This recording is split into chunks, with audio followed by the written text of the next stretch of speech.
In a world where our cuisines unite, the Colonel has joined together your favorite extra crispy KFC fried chicken with an authentic hot and sweet Korean glaze, bringing you KFC's Korean fried chicken for a limited time. It's back here on Guam. Try KFC's Korean fried chicken, and also available in Korean chicken strips. KFC, it's finger licking good. Listen to The Point anytime, anywhere on Odyssey. Odyssey is your new audio home for all the music, news, sports, and podcasts that matter to you. Find your favorite stations like The Point and discover more.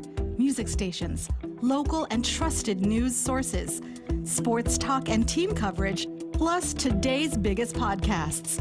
Find it all on the Odyssey app. AUDACY. Hey there, party people. It's me, Ray Gibson. Get ready to rewind the clock and groove to the beat to yesteryear. The Throwback Part 2 is back and better than ever, bringing you all the hits that make you feel young again. Join us Saturday, July 13th at Club Zone Nightclub in Tumon as DJ Daryl Izama spins the ultimate throwback playlist. The 70s, 90s keep you on the dance floor all night long. Plus, we're doing another incredible cash drop. Super cash drop, $2,500. And some great throwback t-shirts. Don't miss out on the nostalgia trip of the year. Grab your friends, dress to impress in your retro best, and dance the night away at Throwback Part 2. Doors open at 8:30. See you on the dance floor. Get your tickets now online at guamtime.net. They're $20 plus taxes and fees, but it'll be more at the door, so get it online now. Throwback Part 2, brought to you by the local grindhouse in Barragata, Lolita Camet of Half a Day Realty, 76 Circle K, Island Clothing, Sabrina for Senator, Bud Light, BBG Automotive, and the stations of choice broadcasting. Throwback Part 2. Relive the memories on Saturday, July 13th, 8:30 at Club Zone in Tumon. Be there or be square.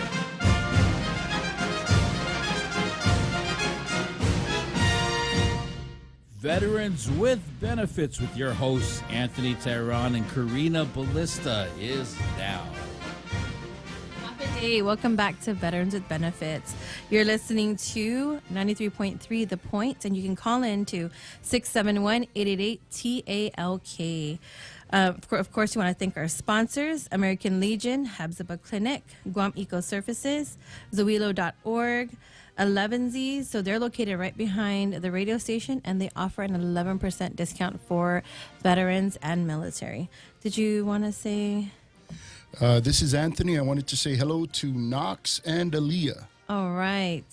We have a very special guest in studio, but before we let him introduce himself, I heard, I wasn't here last week, but I heard that Anthony and Jose didn't even miss me. Can you remind us who you are again? Can you remind us? I'm gonna tell Ray on you guys. Ray. Okay, we'll let you continue. Okay. Now that you're we here. missed you. Oh, okay. That's all I wanted to hear. Now that you're here, we'll allow he you said to. he missed me. Oh, okay. Okay. So thanks for allowing me to join in the fun. To miss the show last week. So of course that leads into Veteran of the Week. Veteran of the Week is Franklin Santiago, U.S. Navy Chief Boatswain Mate. Retired 20 years. He enlisted in 1969. His first duty station was in Long Beach, California, USS Constant. Then his next assignment was here on Guam at Naval Station Guam. Then his next assignment after that, he was at Pearl Harbor in Hawaii from 1979.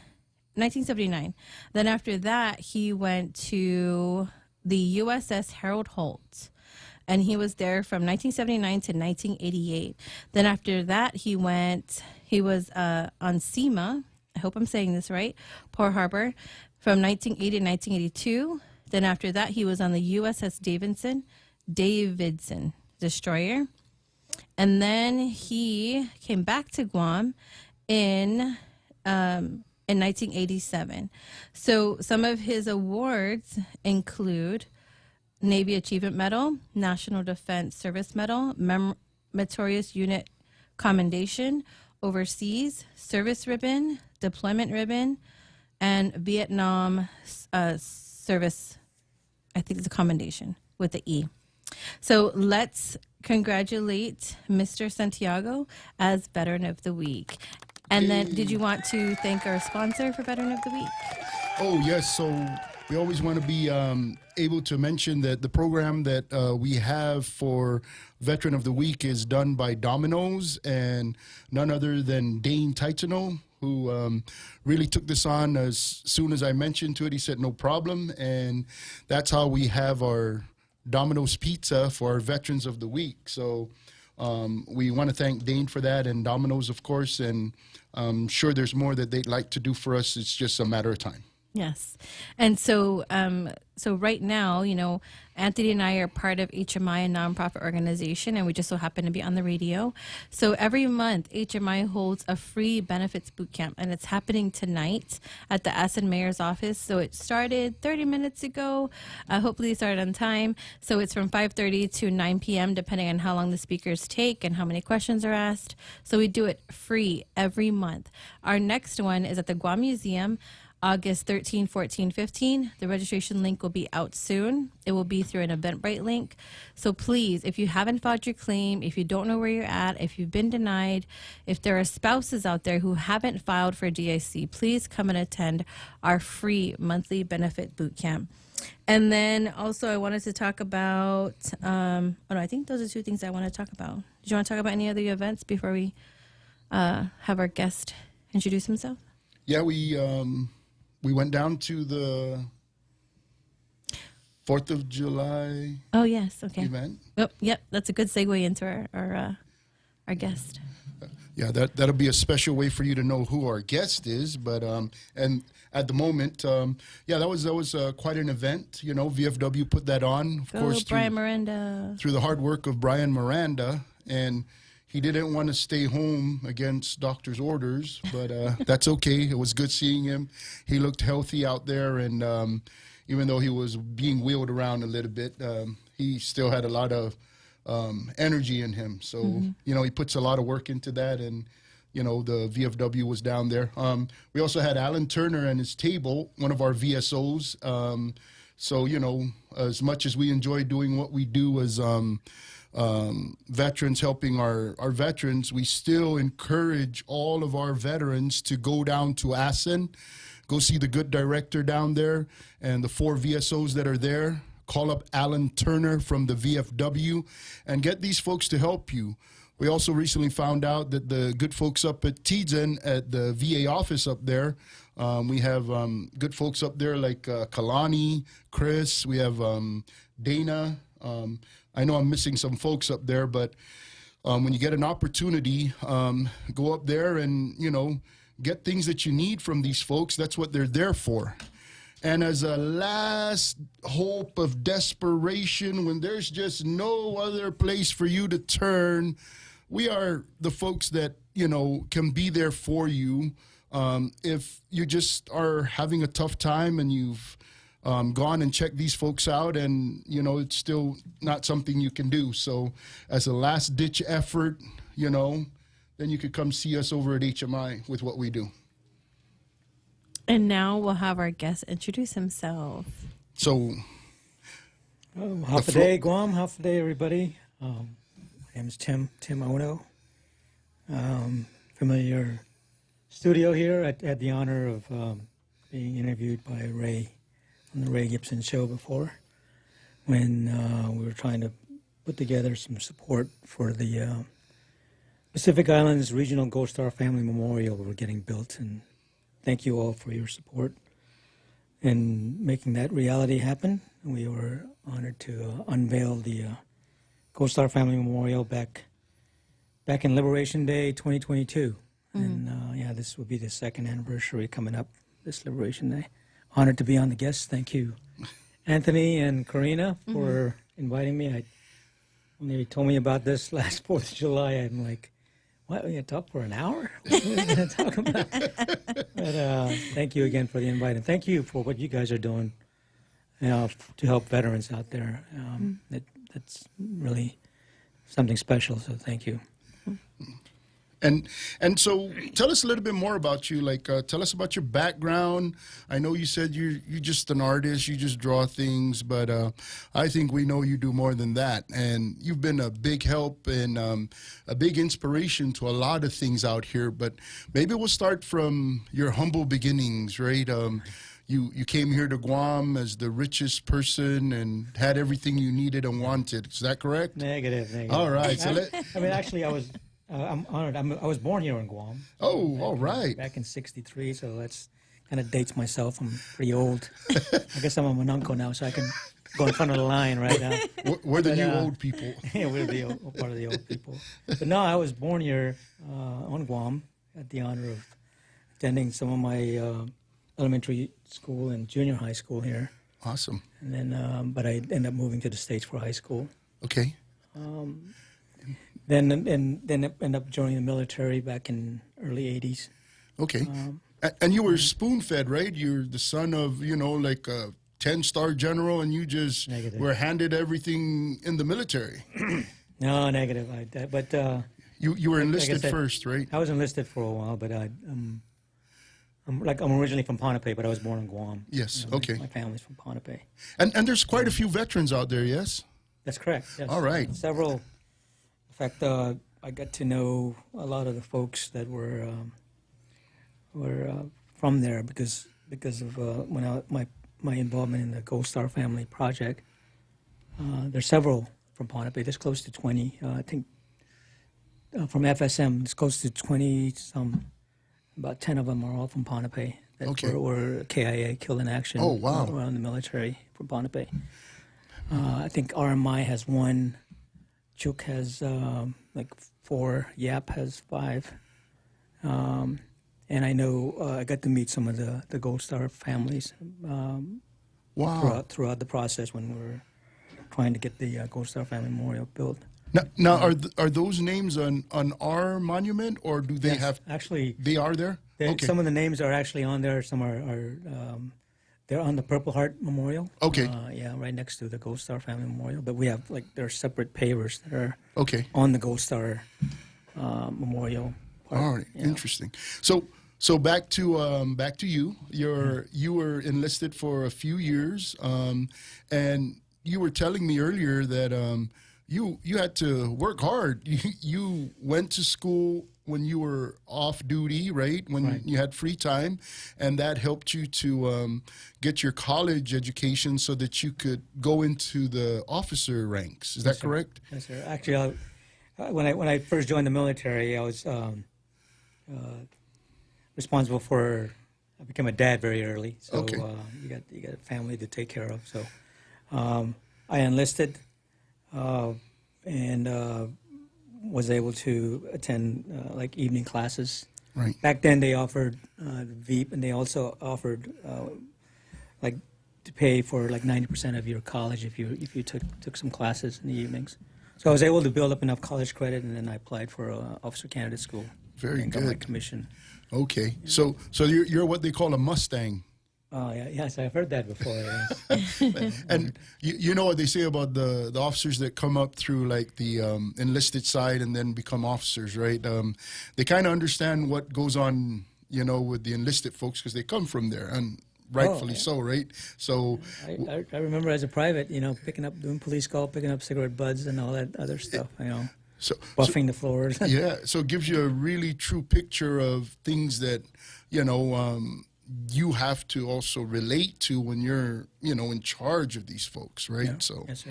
all right, so which did you like better, being in the enlisted ranks or in the officer ranks? Well, both of them were. I enjoyed both of them. But of course, as an officer, you have to have a degree, so you have to at least earn a college degree before you can apply for OCS. Now you come out of a special group in the Army, and what's that group? I retired actually. Yeah, after when I got my commission, I was an infantry officer. Okay. And then when they told me I was branch detailed to go transportation, I started training up for selection. Okay. To go to SFAS, Special Forces Assessment and Selection. Okay. And thankfully, I made it. All right. We had close to 490. I think after 3 weeks, there was only about maybe 65 of us. Are you kidding? So it's just as rigorous as the Navy SEAL training that they often. Well, the put Navy on SEAL, they have their water. It's tough to stay cold and everything else, but Yeah. it's very challenging. Okay. Just like SFAS. Yeah, it was fun. I did Ranger School before I went to SFAS. So Okay, and no comparison between the two, or is it just as rigorous in the Ranger? it's mind over matter, you know. So Yeah. you still have to be in good physical shape, you know. But you just, if you don't quit, you know, and are able to withstand some of the harassment or the lack of sleep and everything else. But that's by design, correct? Because doing that is what you train for when you have to go through, you know, these tough missions and things that would happen. Is that correct? So, all right.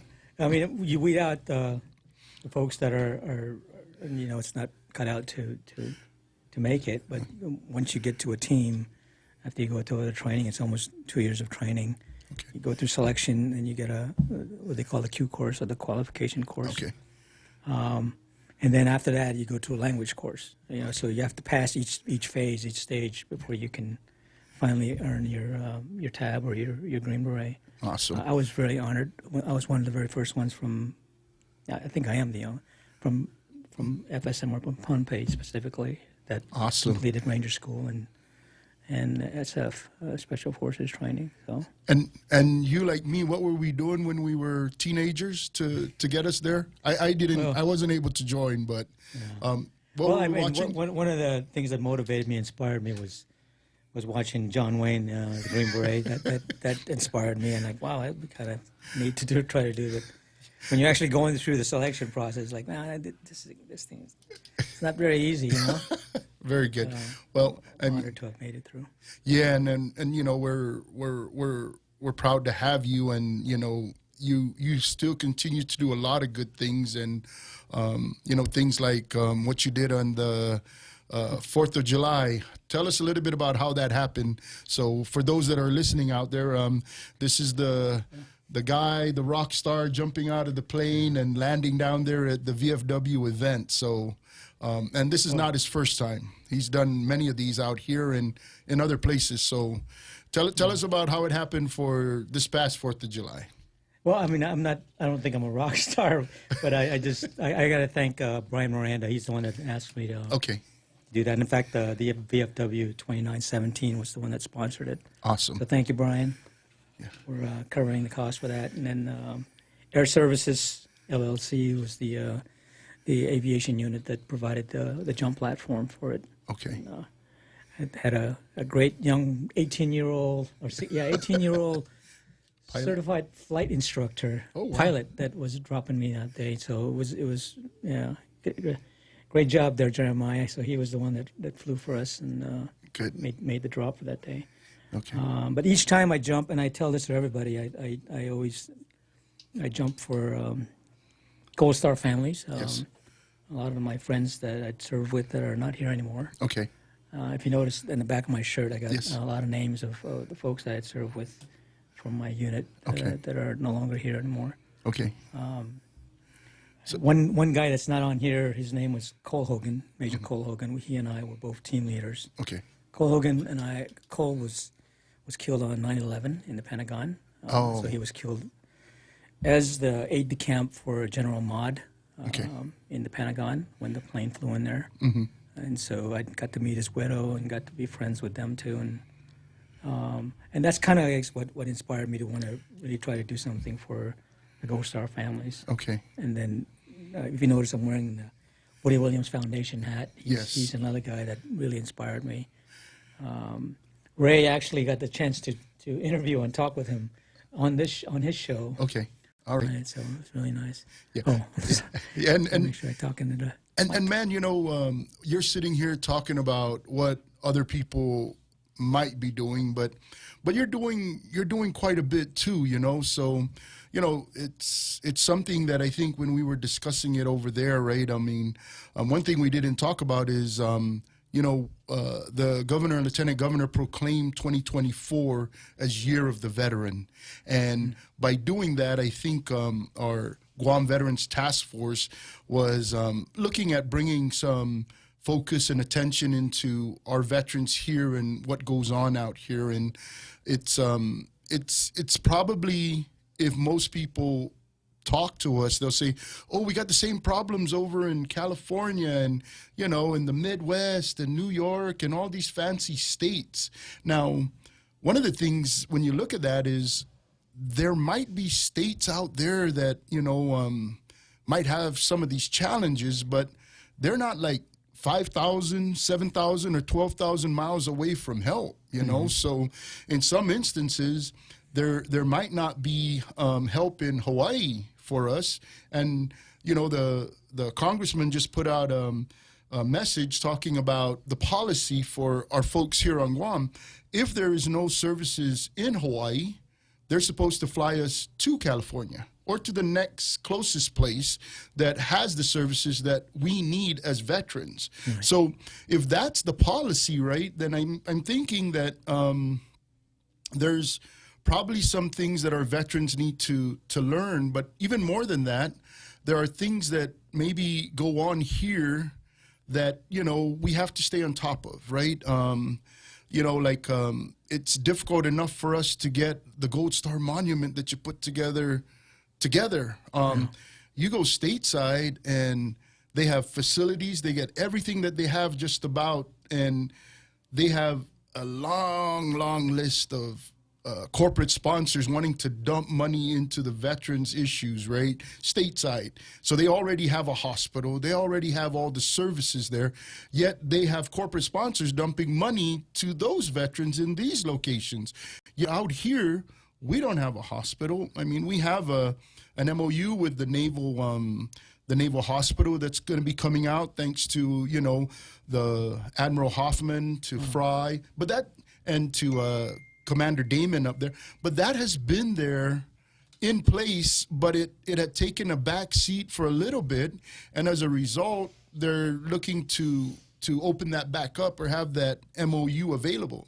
Now, if things don't get better out here, right, the use of the Naval Hospital could end up being something that they would have to take care of active duty before they took care of veterans. So it's nice that the MOU could help us, but I think there's more to that we need to pay attention to, right? So one of the things I think is having a mission. So that's another ball game. And all our veterans, if you ask them, what do you want? They'll say, we want a hospital.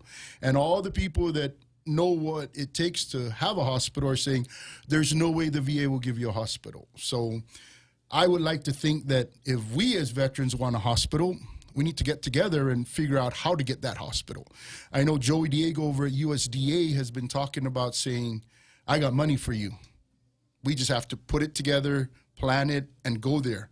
And that's reassuring for us. Now, I think I'm going off on too many things, but what did you have to say? A lot. Okay, go ahead.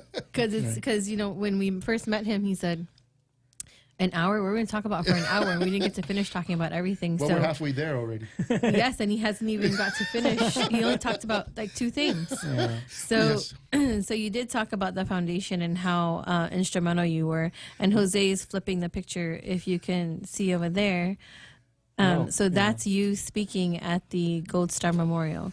Yeah, how did you get involved with that? Photo was taken, I think, when we did the site dedication. We had the honor. The governor and lieutenant governor were there too. For oh wait, we're gonna take a break first, and then we'll be back. Okay.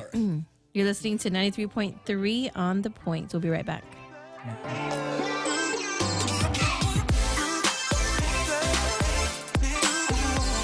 Wow, Bank Pacific, 70 years.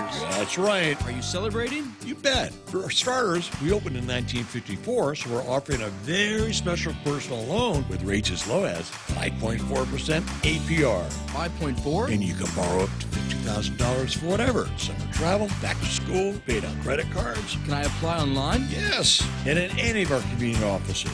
Bank Pacific. Where others put branches, we place roots for 70 years. Equal opportunity lender. Conditions apply. Fox Facts. With summer barbecues heating up, a bottle of ketchup is likely on your picnic table. This popular condiment has a surprising history, though. It was once sold as medicine. In 1834, Dr. John Cook Bennett, an Ohio physician, developed a tomato-based elixir he claimed could cure digestive issues, believing the high acidity of tomatoes was beneficial. Salesman Archibald Miles marketed the elixir in pill form, calling it Dr. Miles' Compound Extract of Tomato. But over time, people began to appreciate the tomato-based product more for its flavor than its supposed health benefits. In 1876, American entrepreneur Henry Heinz introduced the condiment we know today. Originally called catsup, it was derived from a Chinese fish sauce. Today, ketchup is widely enjoyed as a flavorful addition to hamburgers, French fries, and even eggs. Matt Murphy, Fox News.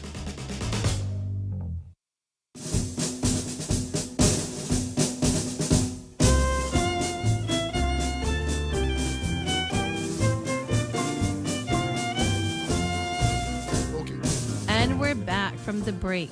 So we only, the show's only an hour long and we have 2 breaks. So Mr.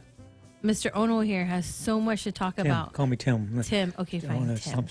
makes me old. I already am very old, but call me Tim. So we talked about a lot before we came on air, and some of the things.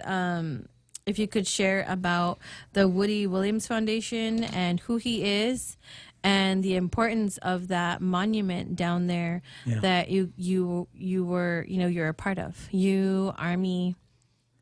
Yep. Well, thank you again, Karina, for asking that question on the Gold Star Memorial.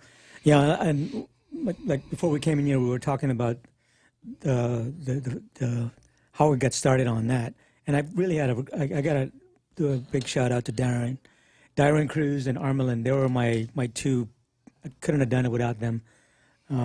Big supporters of our team that really moved forward and making this happen, from reaching out to doing fundraisers that we did throughout the years. It took us, I think, 2018, we started trying to get this built, and finally we unveiled it almost 4 years later. But leading up to that, we tried to fundraise, and I got to really put a big shout out to Black Construction.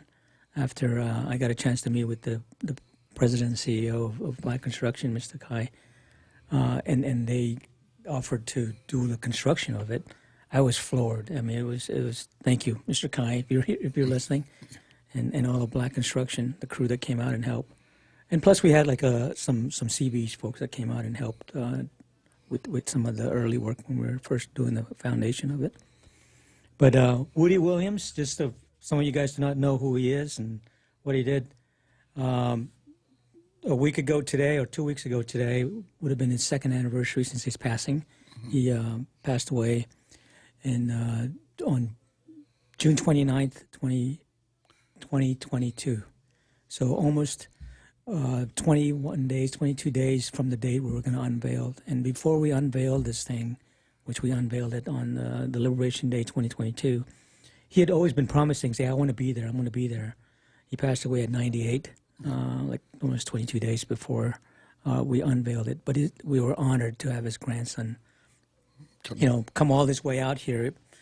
His grandson, Chad Graham, had just laid him to rest. They did that funeral service for him, a memorial service they did.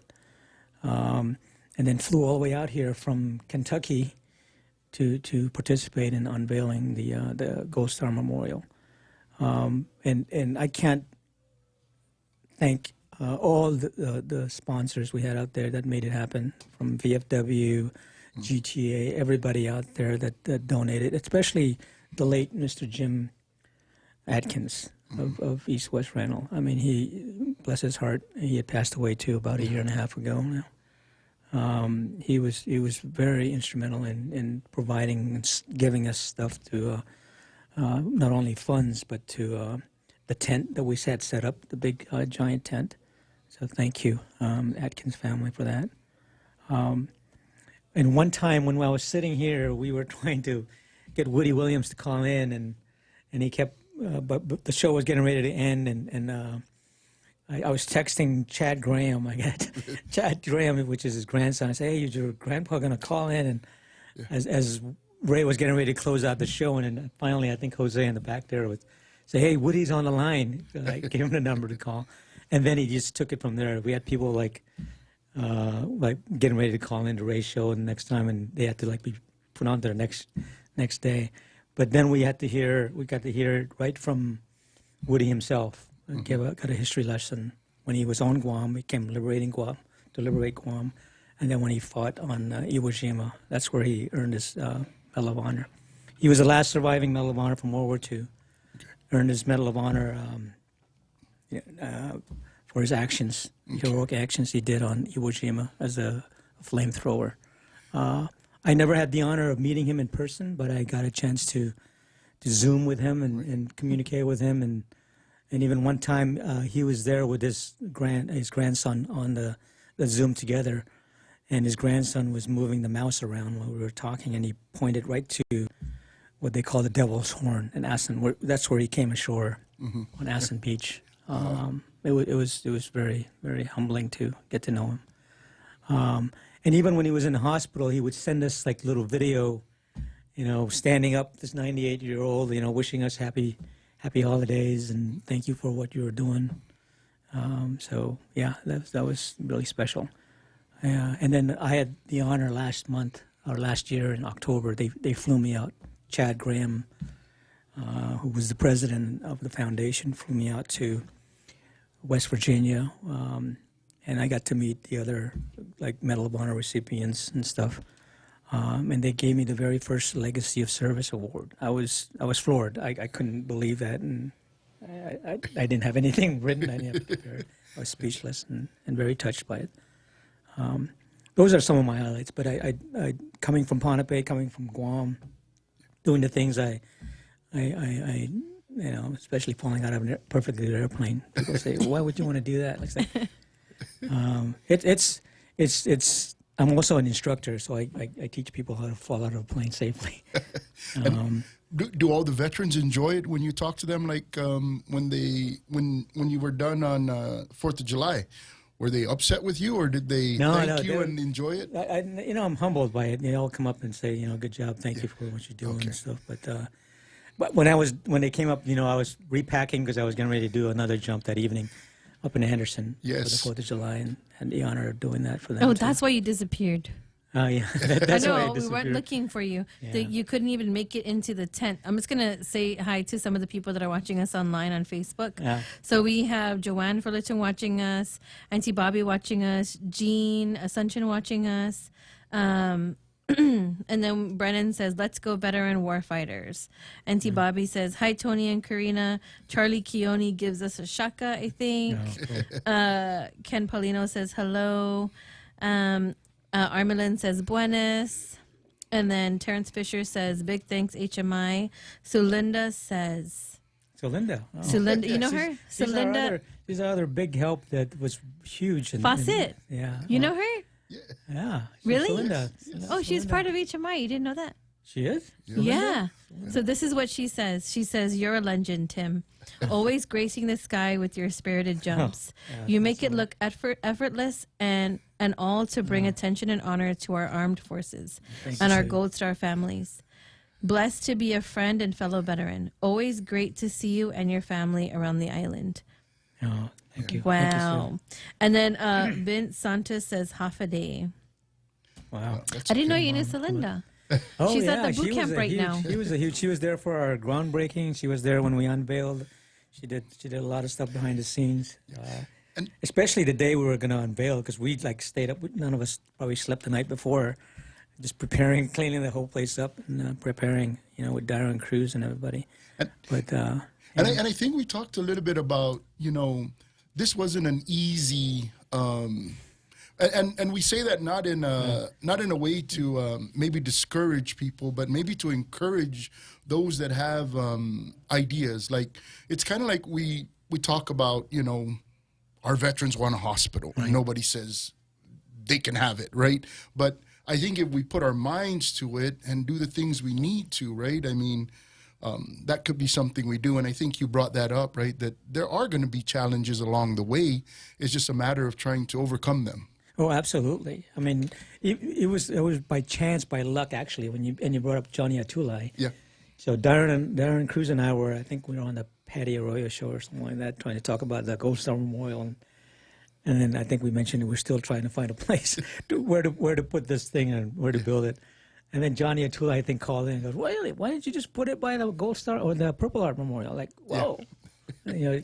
Well, while Darren and I were on the air, and like, oh, that's a good idea. Let's go check it out. But it was I guess meant to be right there. Right. And I want to also thank Senator Joseph Augustine. Okay. Yeah. He's the one that authored the bill that let us put it right there. He's a veteran too, right? Oh yeah, I know him. So got to meet him a few times, especially when we were putting they were putting the law together to get that. But we finally got it done and unveiled on Liberation Day. We chose Liberation Day specifically because of course Woody was a Guam liberator. Ah, okay. And he was going to be there for that day. In fact, we had made all the preparations for him to do like a little site tour of Camp Blas and all this stuff. We were going to welcome him. I think he would have been. I'm not sure how many Medal of Honor guys passed through here, Guam, but he was really looking forward to coming over. There he is. Yeah, that's what a humbling guy, and he's just an amazing.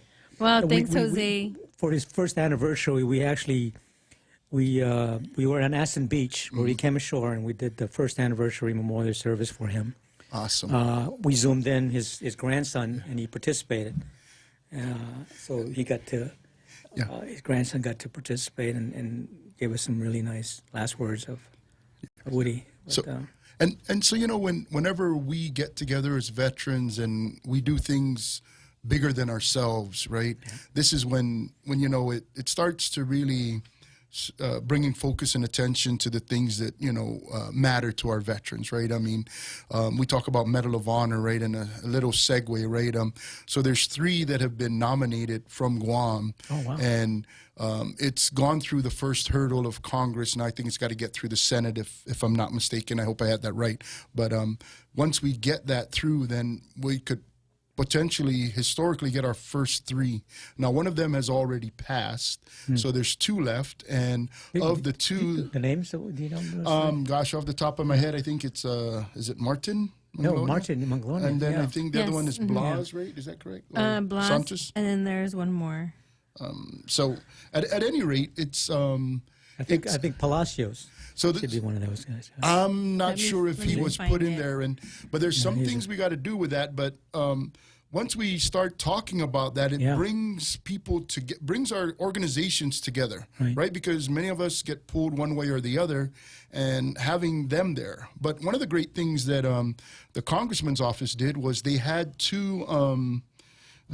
them invited there to his congressional state of the Congress that he just talked about last week. So the names are, oh gosh, I might mess it up.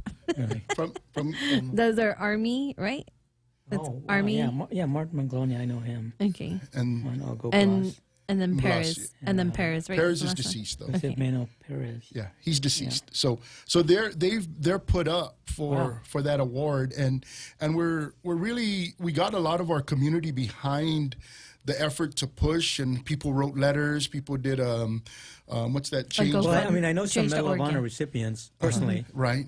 So I can also ask them, and Gold Star families that are right. So that's great. Wouldn't that be a great support coming from them as well? Absolutely. And then one of the things we're looking at, right? I mean, it's a great feat to try to get it through the Congress and up to the president, right? There's only a small number of people that get the Medal of Honor. This is not something that's they just hand out. Now the thing that we're looking at though is, as we're looking to Congress to do what they're supposed to do, they're to follow in what the congressman did, right? Maybe locally on our island, we can honor them, even if they're just candidates, but they can be Guam's Medal of Honor recipients. So we can create something for them where they, for example, get to go to all the inaugurations. They get to be honored at, these events and get to sit in there. So the same way the congressman did it, this could be something that, while our boys and girls might be waiting for that Medal of Honor in Congress, we recognize them here on our island within our government and allow them to be recognized at, these events that occur throughout the year. And, let that be our way of recognizing them. And if we don't have funding for it, maybe we think about what we can do. If not, we do like we all do and get to our business folks and help them to help us with that kind of, recognition and honor. And it's only a handful of them. Like right now, we only have 2. I'm hearing there might be more, but until they come out and go through the whole process, we're still just talking about it. And there's something that changed because the way it used to be is right after it had happened, the superiors of these folks needed to write something up and turn it in. And then once it gets turned in, they do that. Now, many of our folks from out here, that didn't happen. Right. So it took a little while, but that's since been changed. So you still need a lot of the testimonials and people witnessing these things to get put on documentation and turned in so that we have it. So. Oh, we're going to take a break. All right. Yes. Okay. Take a break and be right back.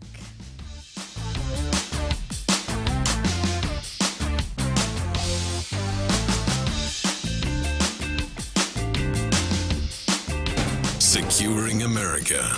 Perhaps actually securing the future. Come this fall, the Department of Defense Education Activity has announced the implementation of universal pre-kindergarten in 80 locations. It's the first phase of a plan to enhance early childhood education within the Defense Department's education system. The second and third phases will include opening 10 more schools. A PSA for the program. Pre-K students will engage in age-appropriate, play-based curriculum and instruction, learning social, emotional, and friendship skills, as well as sharing, responsibility, foundational academics, and life skills. This military mom saying, we have a place that we know we can send our kids and they're going to be safe, they're going to be learning, they're going to be creating that sense of community. It's a full-day program and is expected to have similar enrollment as the current regular kindergarten program. Tanya J. Powers, Fox News. In a world where our cuisines unite, the Colonel has joined together your favorite extra crispy KFC fried chicken with an authentic hot and sweet Korean glaze, bringing you KFC's Korean fried chicken for a limited time. It's back here on Guam. Try KFC's Korean fried chicken and also available in Korean chicken strips. KFC, it's finger licking good.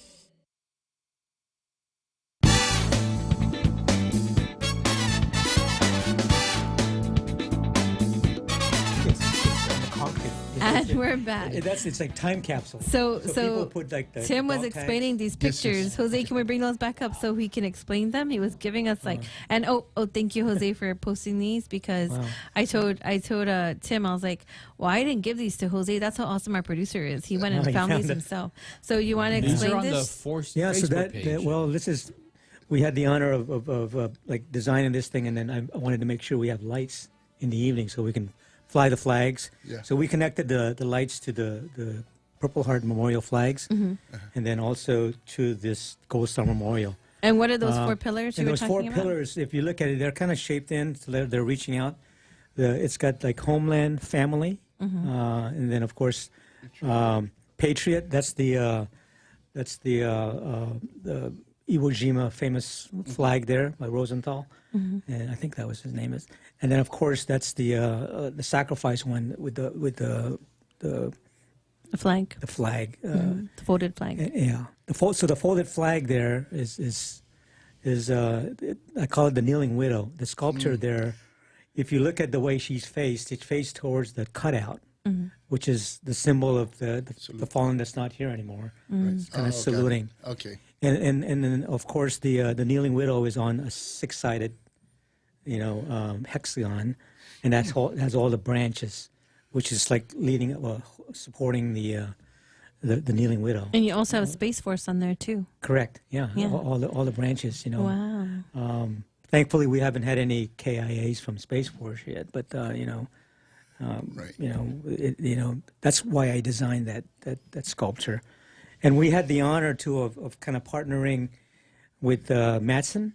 So all those wreaths that you see around there, Matson kind of like donates. Oh yeah, Wreaths across When America. they do that right during the December Wreaths Across America. Mm-hmm. Yeah, so that image you're showing right now with the Kneeling Widow around there. Thank you, Matson. Thank you. We had Phil in Mr. here. Leon. Yeah. Did you? We had Phil in here. Phil Santo. Yeah, so we partnered with them too. He's the chairman for our Armed Forces Committee on the Chamber of Commerce. Is he? Yeah. Yeah, Hi, so- Phil, if you're listening out there. But, and of course, Bouillon. And small, kind of small world. Their president and CEO, or vice president. Bouillon, I forgot his first name already. But his brother, his older brother, and I were on the same team. Oh. We were teammates at 1st Special Forces Group, and I didn't really put two and two together. And he said, "Oh yeah, my brother was in that." Really? So, no, the last name. I said, "You know Vic?" It's like, "Yeah, that's my brother." Really? That's your brother? He was my senior weapons expert so on my team, and what a small world. So It is a Had a small chance to world. I connect didn't know with you knew Sue. Sue, yeah. So, you didn't tell us. Well, Sue no. also didn't know who we would be having in fact, on I air. saw her. She was up there at Anderson too. They came up there. Yes, she sent. Did she? Yeah, she told us about it. Yeah, I said, "Did you catch the jump?" No, she just missed it, so we didn't see her. But yeah, it's Sue. Hello, Sue. But you're going to come with us Thank you to for boot your camp, help. right? And you Yeah, can yeah, I'll see go her. check it out. Yeah, Well, because I didn't let she my should be boss part How of many the. people are there? She should be That's part right of the now? registration table. They're waiting for us. Oh, she's there. Yes. Really? Yes, Wow. she's part of our team. Yeah. Wow. Yeah, Thank you, our Sue. HMI team. Yeah. Yeah. So- She's amazing. So thank you for finding those pictures. Yeah, Jose. Gold Jose, Star where'd you say Memorial. you got them from? Yeah. The official Facebook page of the Gold Star Memorial. Oh, so There's lots of great photos there. So you don't have your earphones on, but Jose's talking, and he said he got them from the official. He got them from the official Gold Star Memorial Facebook page. Oh yeah, yeah. Armelin, thank you. She was the one that built that page. Armelin Yes. Lujan. Yes. Oh, So wow. she was the one that helped update the information. So you can kind of see the stages as we were going through building it. When we first brought the granite here, got shipped out here, and all those were like donated pro bono. Yeah. Wow. Shipping. Right. From Matson, there's so many folks that contributed to getting that. And that those money. blocks, they were. Those granite came from Utah. Oh wow. Yeah, so they were like special image burnt into the granite. Dyron got a chance to go visit the manufacturer, and they showed him how they were making that stuff. It was a lot of behind the scenes stuff that happened, and Sue was part of that.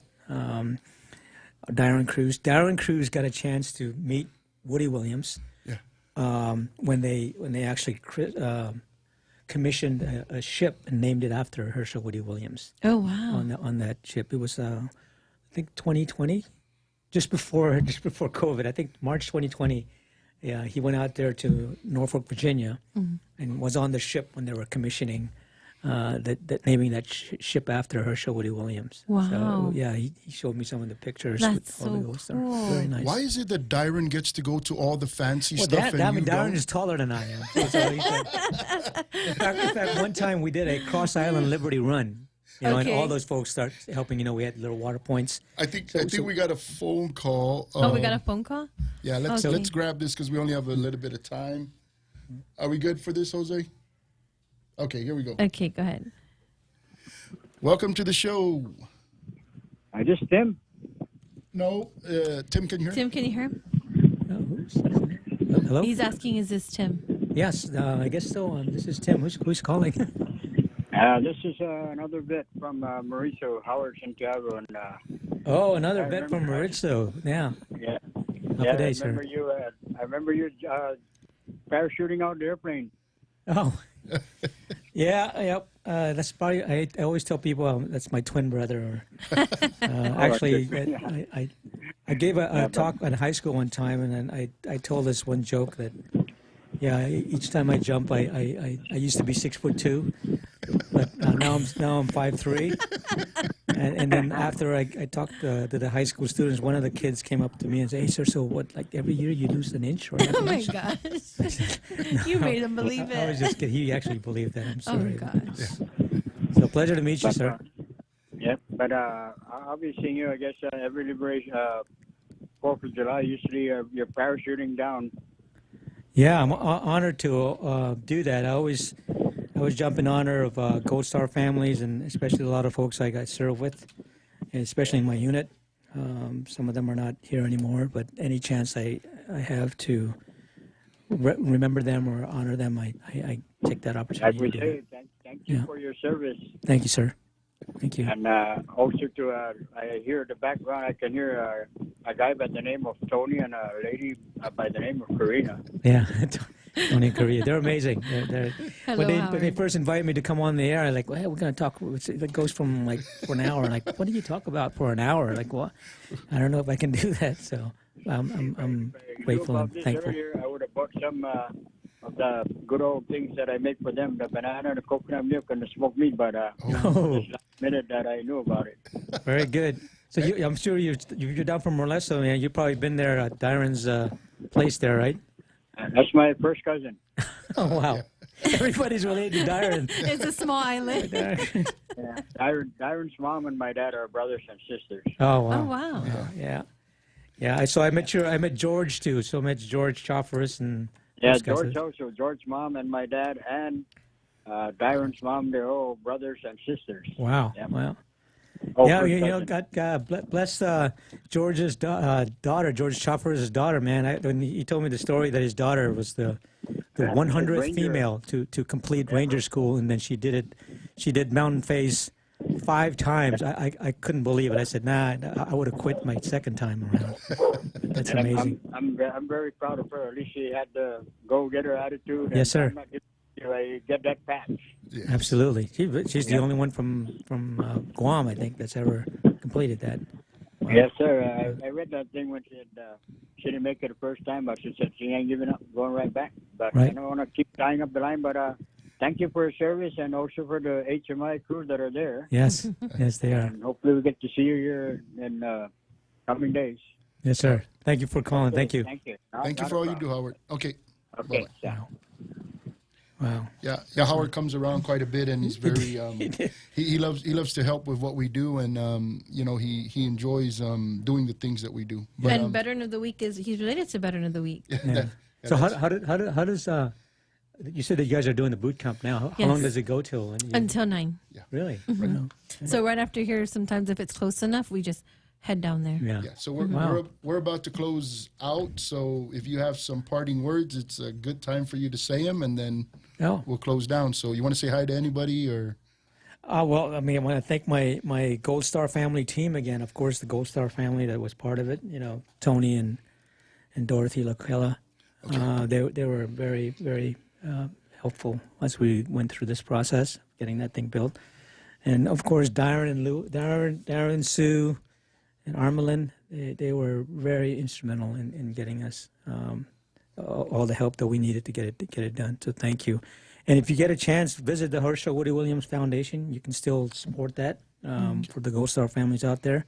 If you look at it, there's over 200 Gold Star family members, and there's one in every state right now. And I think several in Texas and in West Virginia. But we are the only U.S. territory to have a Gold Star Memorial. Wow. So we're the very first one. And I think CNMI is looking to try to get one over there, too. Awesome. But so round 2? Yeah. We'll see. They're asking me. But thank you, Karina and Anthony, for inviting me on here. It's really an honor.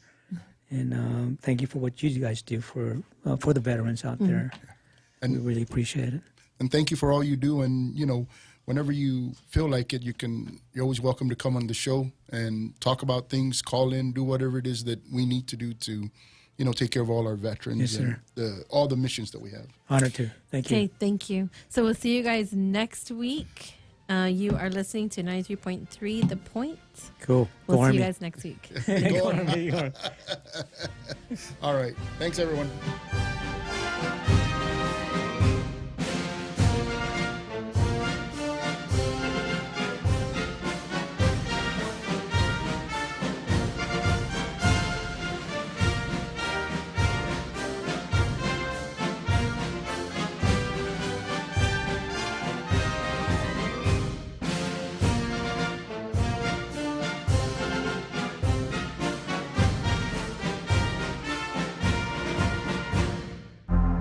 The Point is KUSG, Hagåtña, Guam, 93.3 FM and 104.3 HD3. Racing for Beryl. I'm Sue Guzman, Fox News. Beryl is strengthened and is now a hurricane as it heads towards southern Texas, where its outer bands are lashing the coast with rain and 80